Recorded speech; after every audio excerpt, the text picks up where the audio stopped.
Welcome to About Yahweh's Business, Him Assembly with His Truth. Today we are going to go over blessings and cursing. In Isaiah 66, Yahweh says, "Heaven is my throne and the earth is my footstool." He claims all these things because He made all these things. So it's not erroneous that we would think that such a claim would be made. All that to say, when He says, "Obey me," He means obey me. The world has come to a place where they don't have to obey anything or anyone. Google tells them, and Google's their God, and so on and so forth. Where Yahweh says, "Have no other gods before me." All these other things that we see happening and all this going on should not be. So in short, we're cursing ourselves and our children in many different ways without knowing it. So that's what brings our attention today to what are these blessings, but what are the cursings? So many people say that they say, "Oh, I'm the light of the world," and they pin these verses to themselves, but is that what He really says? Numbers 6:24-25, Yahweh bless you and keep you. Yahweh make His face shine upon you and be gracious to you. Yahweh turn His face toward you and give you shalom. This is a prayer that they are supposed to put on all the people. May Yahweh have His face shine upon you. Now the thing we have to learn is when Yahweh turns away from you, but just like if we see that on the stake, on these certain circumstances, Yahweh doesn't lie. He doesn't come in contact with deceit or any of these things, right? We know this because He says, "Let there be light," and there's light. There's no question about it. He doesn't lie, right? So the thing about it, He says clearly, when He looks upon us, He expects certain things. When He looks upon us and sees anything other than that, we have the adversary that's doing what? That's the reason they should be destroyed. That's the reason you shouldn't have them. That's the reason, and so on and so forth, right? Have you considered Job? Many people want to act like Job, but Job was perfect. So the problem being, we can't say, "Oh, it's a Job thing," when you don't do anything he said to do. When you miss 612 of the commandments, right? Now here's where we find the blessing. All these blessings will come on you and accompany you if you obey Yahweh your Elohim. Pretty simple. Sounds pretty simple. It seems like everybody on this earth would realize how simple it is to get these blessings and walk in them. But for some reason we don't. Why is it? Who knows? Mainly because we want to do our own thing, right? All these blessings, every one of them that He has said, will come upon you if, the big question, if, the big thing, if. So it's really a lot simpler than what we want it to be. It's really the reason the blessings aren't becoming is because the people don't obey. It's that simple. Could it be that simple? But it is, right? You just obey Yahweh and do what He says to do. Just like He read, "Behold, the Spirit of Yahweh is upon me. He's anointed me to preach good tidings." All these things we are supposed to be doing, but do we do what we're supposed to do? Do we keep the Sabbath? Do we keep His appointed times? And not only that, as an ambassador of Him, we're doing what? Where people's watching us or not, just the moments what I've found when people are watching you or not. Right? You go to the auction and you do 10, 20 years ago, you do something and people remember so much as they call you and say, "Hey, wait a minute, what are you doing on the Sabbath? I thought you didn't do anything on the Sabbath day. Do you know this auction's pickup is on the Sabbath?" That is a reminder of how people are watching you and what they're watching you. I was in Charleston, Illinois, and taking stuff to the dump, and one of the branches dropped off, and I thought nothing about it. And somebody had seen me and told me later on, a week or two later, that somebody's always watching you. You are an ambassador, whether it's your children or somebody down the street. You never know, but people are watching you, so they're looking to see. You talk about these blessings, you talk about these cursings, but which ones are you trying to put on yourself, and which ones are you trying to show the world? Blessed is the one that does not walk in step with the wicked. This is what the world and Hollywood wants us to do. Every commercial, everything you see is getting you to do what they want you to do. Buy this, take this, this is the right way. And it goes so much into, if you look around, a lot of people are wearing that. They're eating that. Here, go and buy from Taco Bell. Here, go and buy from McDonald's. It just comes naturally that we're prone to do these things. Is it happen chance? Would they put that much money into programming you? Would they take that much time, money, and effort?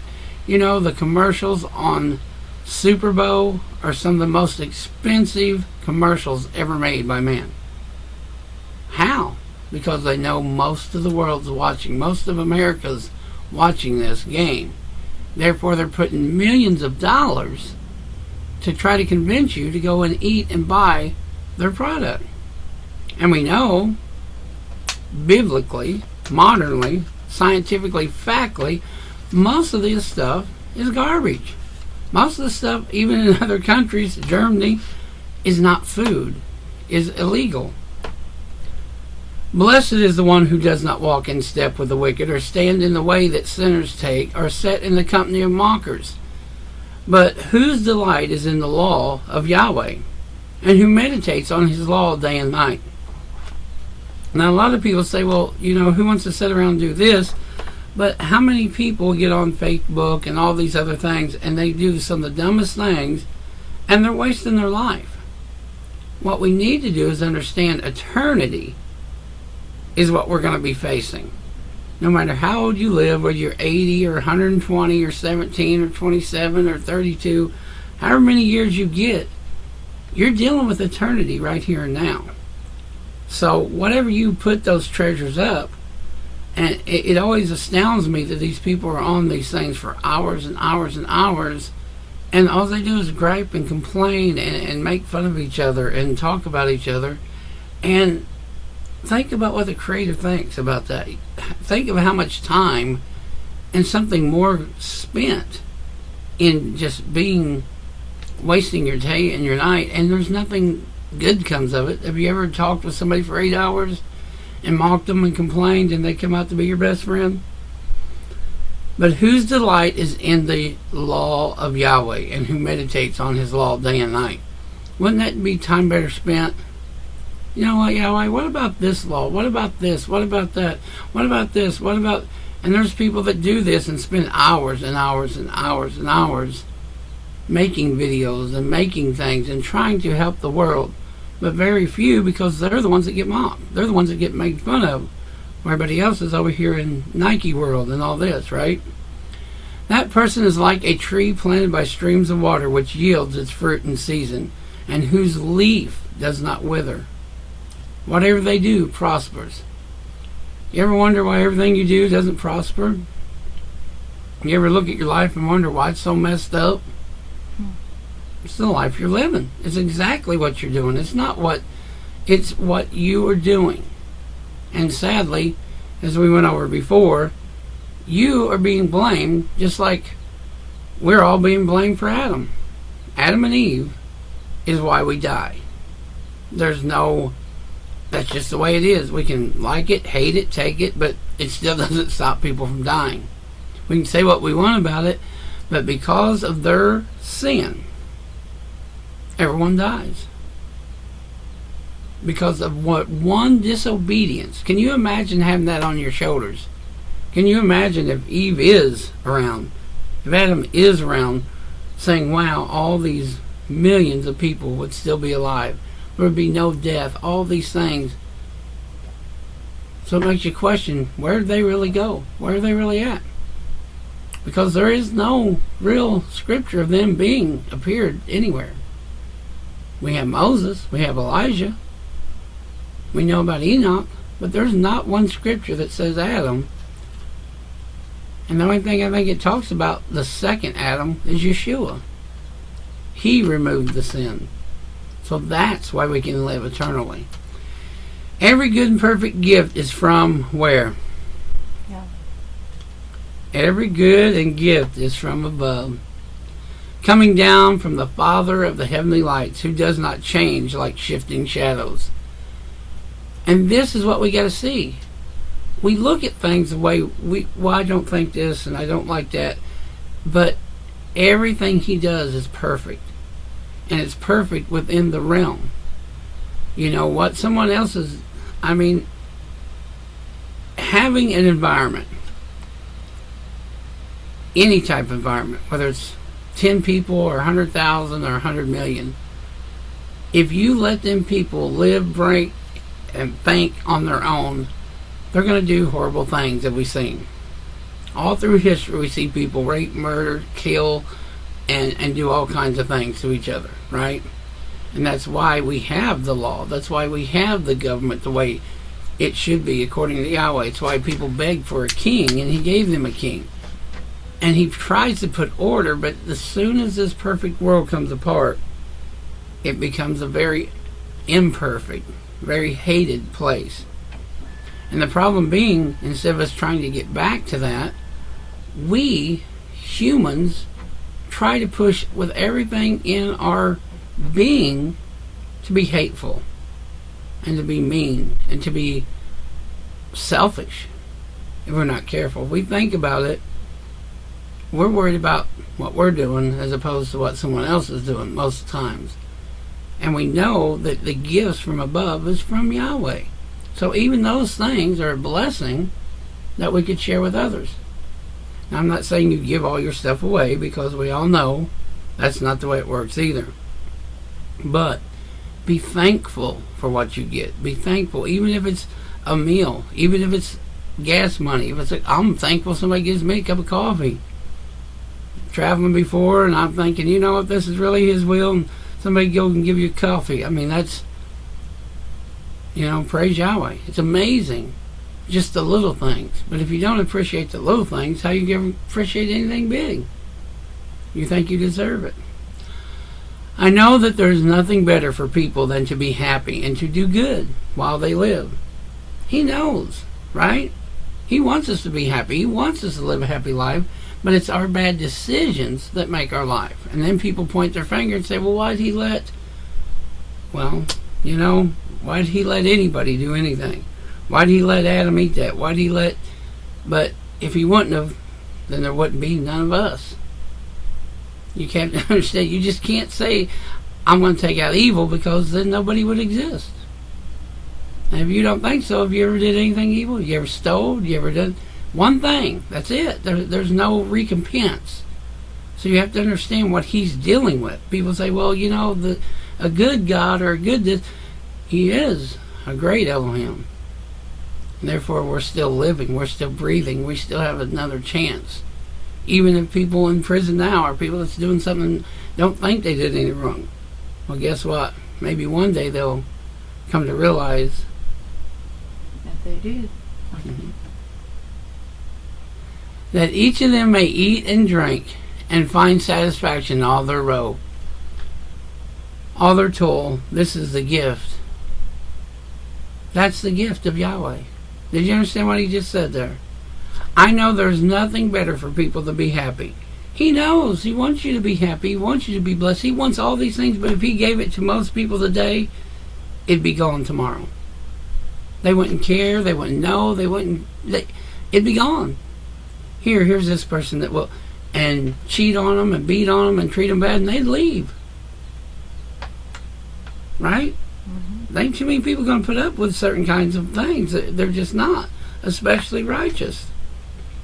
And to do good while you are living. It ain't all about, I'm just trying to make it to heaven. It's right here and now. He knows that. That each of them may eat and drink. He knows you got to eat and drink. And find satisfaction in all their toil. This is the gift of Yahweh. To find the satisfaction, why did this happen? Why is this going on? Why did that happen to me? But as many people never get, sometimes down the road we understand. Now here's another big one, the blessing and cursing. And these are all things you learn. This ain't something you wake up tomorrow and be like, gee, I got it all figured out, right? A lot of us do. A lot of us come to Yahweh and we learn the Sabbath and we learn the feast days. There ain't nowhere to go. We're on top. But we understand, guess what? This is a lifelong journey. Unless the chariots come to pick you up, like Elijah, unless you're gone with Enoch, this is a lifelong journey. You're trying to make it right.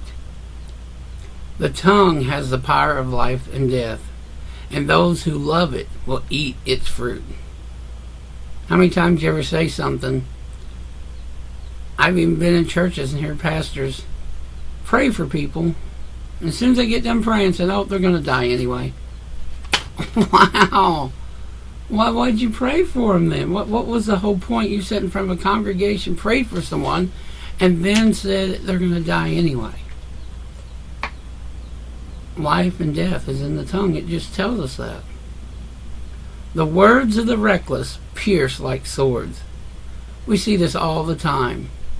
And if we're not careful, we pick up on it because we want to beat our drum, and we want to be the baddest block, and we want to tell people what's up, and we want to do all these things, but it's useless. It's idle words that you're going to have to pay for. It's idle things that makes no sense. And if you really step back and listen to it, and it's always different when somebody else does it. You ever notice that? When you're in the midst of it, you're really telling the world what you're showing them what's how and what's up, and you're the best. But when you really step back and listen to the reckless, the piercing words of why? There's no loving kindness. That's pure evil. It's pure enemy. Tear down, wreck, destroy. What does the enemy come to do? Still, kill, and destroy. Steal, kill, and destroy. That's all he's doing. Destroying your faith, destroying your person, destroying your family, destroying whatever he can. Now the alphabet, the true Hebrew, is a house. And we see that with Adam and Eve. It was a house. And it had a family. And what happened? They killed each other. The first death wasn't even from the disobedience. It was from hatred, from words. Well, I'm better than you, and he should take my sacrifice. Speaking almost for Elohim, wasn't he? You see the hatred in what he did and what he really, take my sacrifice to his, I'll kill him, and then you have to take my. That's the way we are if we're not careful, without even knowing it. The words of the reckless pierce like swords, but the tongue of wise brings healing. Matthew 12:36. But I tell you that everyone will have to give account on the day of judgment for every empty word they have spoken. Well, if we only knew this as youngins, right? Yeah. If we only knew this from youth, of every word, you know how much we're going to have to pay for? Even in living righteously, even with doing this, it don't make this go away. It says every word. For by your words you will be acquitted, and by your words you will be condemned. If we live every day knowing that these words is going to make us or break us, that's our judgment. How we treat others, what we do, how we treat him. Oh, I ain't got to believe in that. I ain't got to do that. I ain't got to be, that ain't got nothing to do with me. Really? Is that what it says, or does it say every word in judgment? By your word you will be acquitted, and by your word you will be condemned. See, he's straight justice on you, not somebody else's, not somebody else's fault. Whatever you let come out of your mouth and whatever you put out there. Do not let any unwholesome talk come out of your mouths, but only what is helpful for building others up according to their needs, that it may benefit those who listen. Ephesians 4:29. All these conversations and all this muck and murder, and that's all the enemy. Do not let any unwholesome talk come out of your mouth. And again, if we're not careful, we get all into it because we hear it and we just think that's the way of conversating. But it also says, let your yes and their name will talk. You don't explain to people. You don't tell them. Yes, no. But. Think about Yahweh. Don't He do that with us? Father, please hear my prayer. Please heal this. Please help with these chickens. Please help with this. Yes or no. There ain't no really explanation with it. They live or they die. He answers the prayer. They pop up and live, or He don't. He don't really owe us an explanation, does He? He's pretty much told us within all of His words of what He expects us to be and do.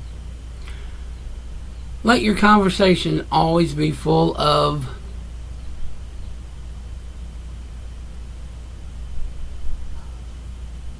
grace, seasoned with salt, so that you may know how to answer everyone.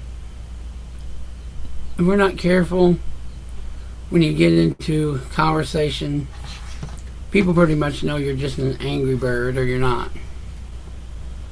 Right? You ever talk to some older people and you just know, man,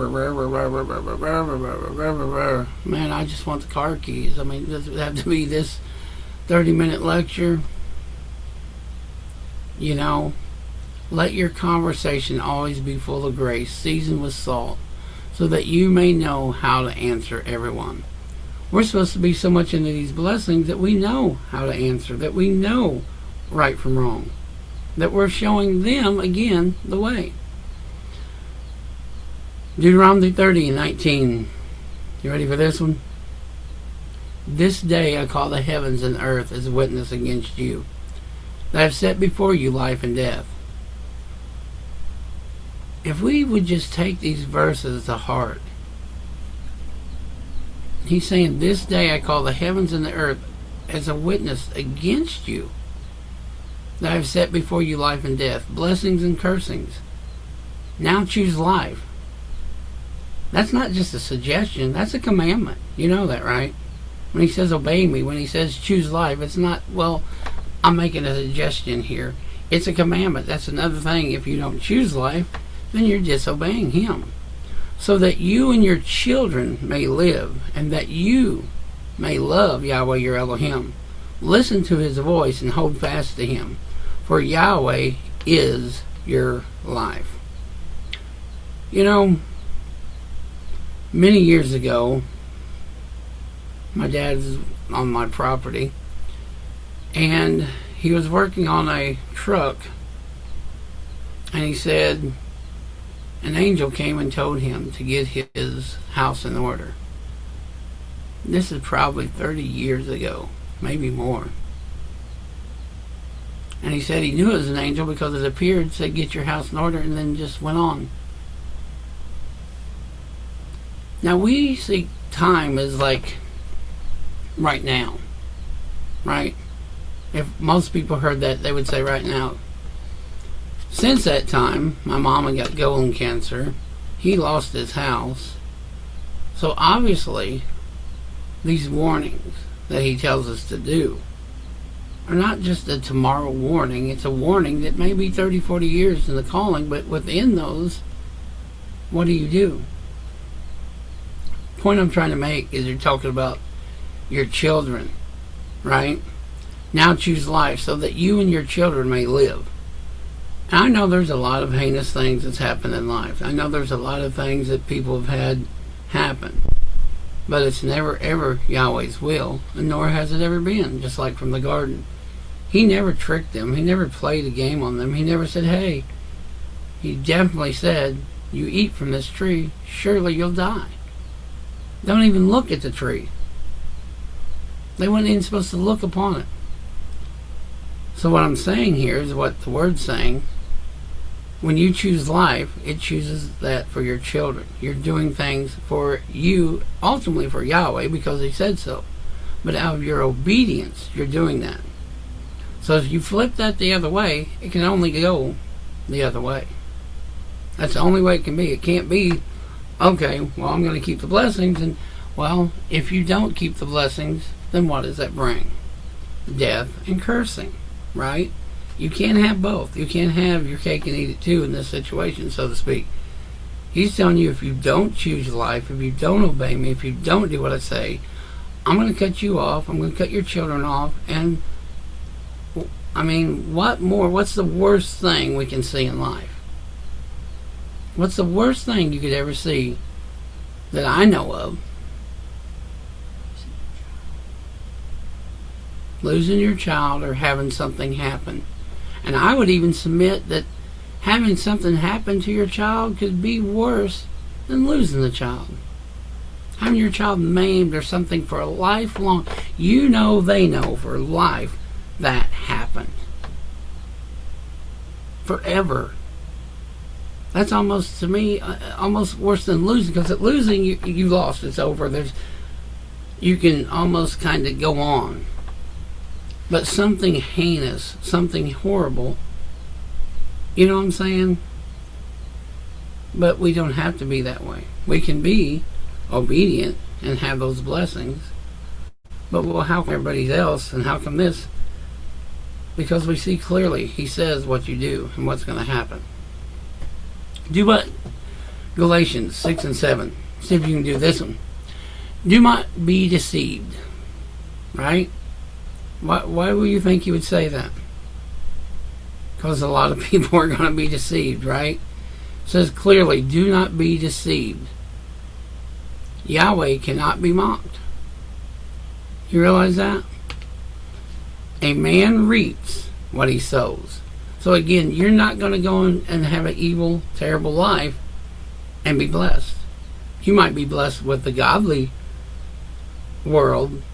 You know what I'm saying? You might have riches here. You might have fame here. But is that really worth anything? You see all these people that's movie stars, supposedly got millions, got everything they could ever ask for as far as money's wise. And then they lose their wife and then they kill themselves. It's not happiness, is it? So do not be deceived. Yahweh cannot be mocked. A man reaps what he sows. Whoever sows to please their flesh from the flesh will reap destruction. Pretty simple. You please the flesh, you do these things that the flesh wants, it's going to bring you destruction. Whoever sows to please the Spirit from the Spirit will reap eternal life. So even if you had nothing upon this earth, which is better? And most people that do drugs and all that, I rarely see anybody live past 50, 60 years old, and that's an old person, really, in that kind of lifestyle, right? Most of them, their livers and their this and that.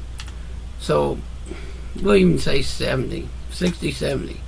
60, 70 years of living that type of life, pleasing the flesh, or eternal life. Which would you choose? Which would be the better option? So we have to understand, but the problem is the enemy, just like it says there, do not be deceived. When you're young, nothing's ever going to kill you. It's always somebody else. You're Superman, Superwoman. Nothing can stop you. And I know, I used to feel the same way, right? It ain't until you go and do something, or live something, or do something, and think, how'd that happen to me? Because I'm Superman. How could that ever be? Right? My son, do not forget my teaching, but keep my commands in your heart, for they will prolong your life many years and bring you peace and prosperity. You know what? To answer my own question there, I think a lot of that happens too, is to let you realize, because when you think you're invincible and you're going to live forever, you live a different lifestyle, don't you? You internally live a different lifestyle because you're not going to die. Nothing's ever going to happen. You got plenty of time. And if you even listen to Christianity, you can repent tomorrow or the next day or sometime or on your deathbed, and everything will be fine. But everything we just read doesn't sound that way, does it? It sounds like everything we do, we're going to pay for. Or not. We'll be judged for. My son, do not forget my teaching, but keep my commands in your heart, for they will prolong your life many years and bring you peace and prosperity. That should be on a plaque. That should be around every business, every owner, everything. Peace and prosperity. People search the world and their life long to find these things. And it's so simple right here in Proverbs 3, 1 and 2. Keep the commands of Yahweh. They will not only prolong your life. There's people looking all over for the perfect water, the perfect place, the perfect no Wi-Fi, the perfect no chemicals, no antibiotics. Real simple, isn't it? 1 John 3:22, and receive from him anything we ask, because we keep his commandments and do what he pleases. Wait a minute. That sounds like another part of, what's that other one, that Philippians? I can do all things through Yeshua who strengthens me. But you got to have this attached to it, folks. You can't say, I can do all things, and then when they don't happen. This to me is a slippery slope, a diving board, if you will, because a lot of Christians have quoted this, and then people die or something happens or whatever, and they don't realize they all go together. You can't just say, hey, I want this, and a Ferrari appears in your yard, because what would you do with it? And what's the point of it? Because most of it would be what? To show off, to drive it around, to laugh at people, make fun of them, and tell them what you got for what reason. Asking your Father, right? And receive from him anything we ask, because we keep his commandments and do what pleases him. So these go together hand in hand. He gives you the things because you're pleasing him. And if you know what to pray, and if you know you're putting Yahweh first, and you know there's homeless people sitting down the road, it's kind of hard to drive around expensive, exotic things, isn't it? Especially if you can't be humble. John 14 and 15. People all the time say they love God, they love Jesus, they love this one, they love that one. They love Yeshua, they love the Sabbath, they love the feast, they love everything. But he says, you know where I'm going here? If you love me. Keep my commandments. A little bit louder. Keep my commandments. Thank you. If you love me, keep my commandments. So we know clearly, people say they love God, but if they truly love God, which love in Hebrew is agave. It's more than agape, which is just free love, nonsense really. It's taken in a Greek term out of order. It's we love everybody, which is not a true thing, because it's not that way.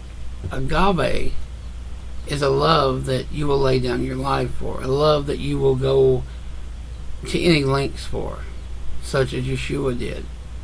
A love that whatever you say, whether I agree with it or not, I'll do. If you say this, I'm going to do it because I love you. That's agave. That's the Yahweh love. So when Yahweh says, don't eat chicken, don't eat this, don't eat that, don't eat swine, whether you agree with it, whether you even think it, that's not the point. The point is, you love Yahweh so much that if he told you to wear flip-flops red and green on Tuesdays, you would wear it. Just because he said so. Mm-hmm. So if you love me, keep my commandments. And we went over how much of a blessing and how much we're going to be judged for all these things. We'll do two more and call it a day. Psalms 32, which is telling him, blessed is the one whose transgressions are forgiven, whose sins are covered.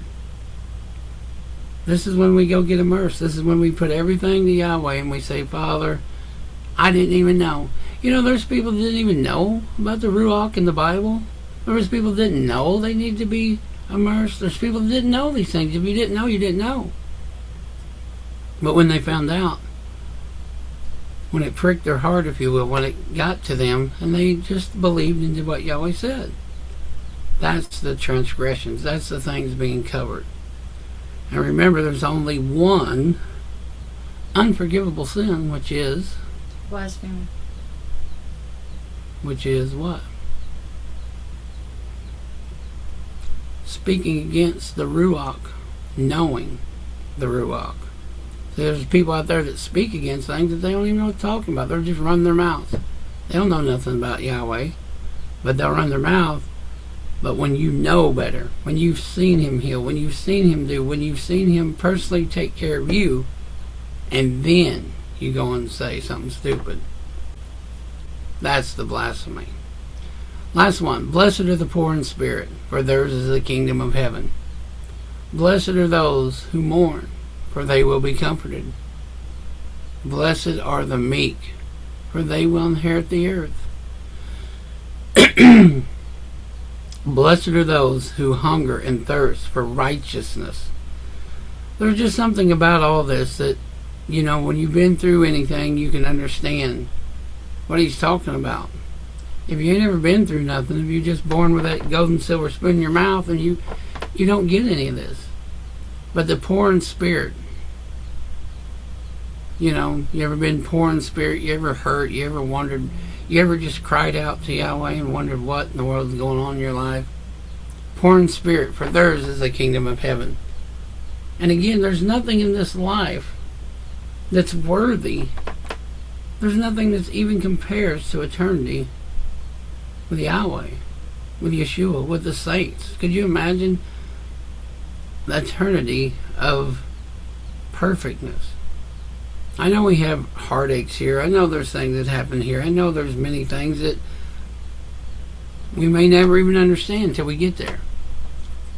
But it won't mean nothing then. Blessed are those who mourn, for they will be comforted. Blessed are the meek, for they will inherit the earth. You understand, once this earth is purged because of the bloodshed, because of the evil, because of all that, it's going to be an inheritance to those that are meek. Could you imagine having this as your own, having parts of this as your own, maybe even a continent? Who knows, right? Blessed are those who hunger and thirst for righteousness, for they will be filled.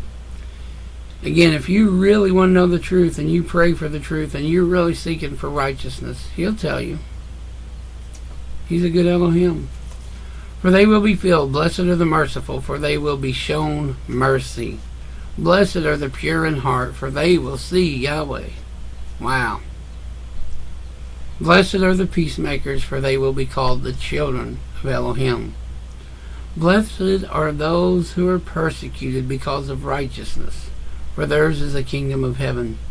There's nothing like teaching people and showing them what Yahweh loves, what Yahweh expects, what he expects you to do. Whether it's chicken, swine, varmints, whatever it may be, and watch them go back and laugh and scorn and say, oh, you know, them people don't eat this, you know, them people don't eat that. I mean, you know, the scripture says, if meat offend my brother, I will eat no meat. Right?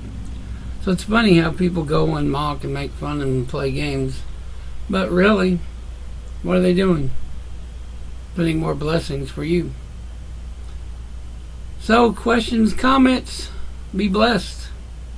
Go and do what Yahweh says. And remember, he says, if you love me, keep my commandments.